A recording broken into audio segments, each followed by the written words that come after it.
Ang pamagat po ng ating pag-aaralan, ito po ay tungo sa buhay na matiwasay.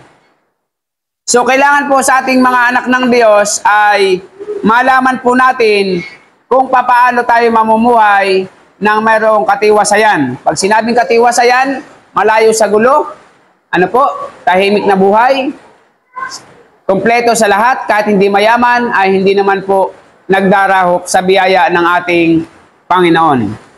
So, ang sabi po sa aklat ng Kawikaan, Kabanata 3, talatang 21.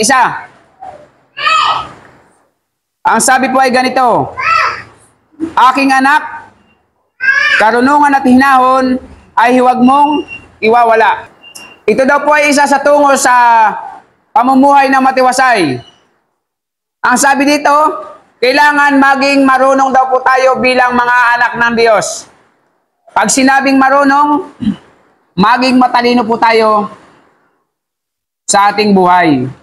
Ibig sabihin, maging marunong tayo sa pagpapasya sa ating mga gagawain.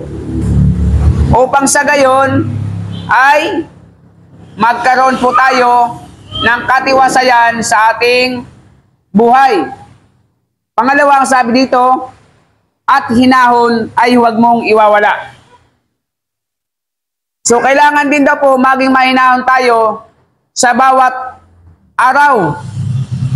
Pag sinabing mahinahon, kahit po meron ng nagagalit sa iyo, kahit nakakagalit ng sitwasyon, ay nagiging mahinahon ka pa rin bilang mga anak ng Diyos. Sa gayon ay malayo po tayo sa buhay na kaguluhan. At tayo po ay magkaroon ng katiwasayan sa ating pamumuhay. Huwag po natin kalilimutan yung maging mahinahon. Hindi yung matanong lang ay laging galit. Matignan lang ng masama, lagi ng galit. Pag may umaaway o may kaaway, laging galit na galit. Lagi po tayong magkaroon ng kahinahunan sa ating sarili. Kahit nakakarinig tayo ng hindi maganda minsan, panatilihin po natin ang kahinahunan. Okay?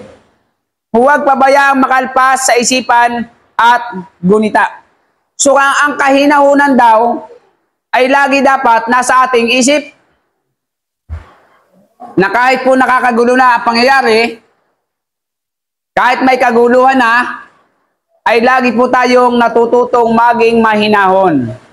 Sapagkat iyan daw po ang kailangan natin bilang mga anak ng Diyos. Yung kahinahunan. Ang sabi dito, pagkat ang dulot nito ay masagana at marangal na pamumuhay. So, ibig sabihin, kapag naging matalino tayo sa ating buhay, sa ating pagpapasya,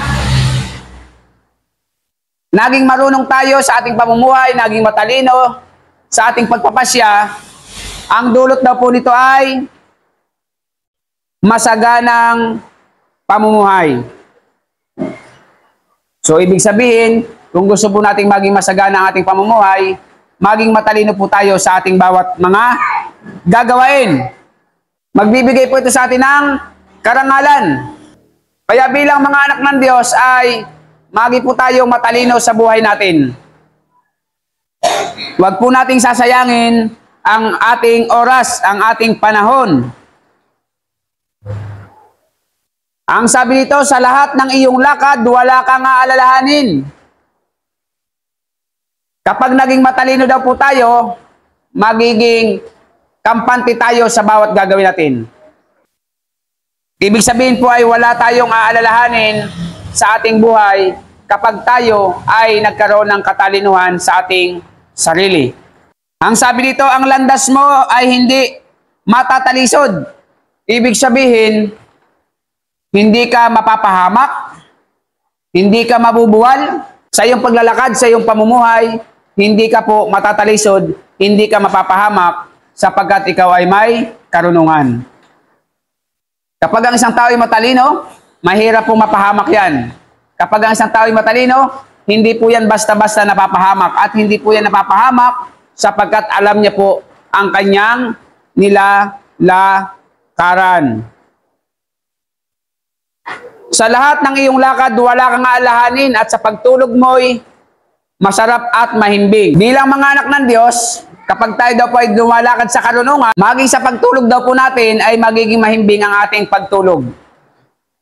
Hindi po tayo maantala, hindi tayo mababalisa sa anumang mga isipin natin, anumang ating isipin, sapagkat kapag ikaw ay namumuhay na may katalinuhan, magiging payapa ang iyong pamumuhay. Kahit daw po ang hampas nitong bagyo ay dumating nang biglaan, hindi ka mababagabag tulad ng mga mangmang. So kapag ikaw daw po ay namumuhay ng may katalinuhan, ay kahit bumagyo, kahit po dumating ang malakas na bagyo ng problema, pagsubok sa ating buhay, hindi po tayo mababagabag sapagkat ang Diyos ang ating kasama. At binibigyan po tayo ng Panginoon ng katalinuhan. Kaya po bilang mga anak ng Diyos, kailangan po ay maging matalino po tayo sa ating pagpapasya.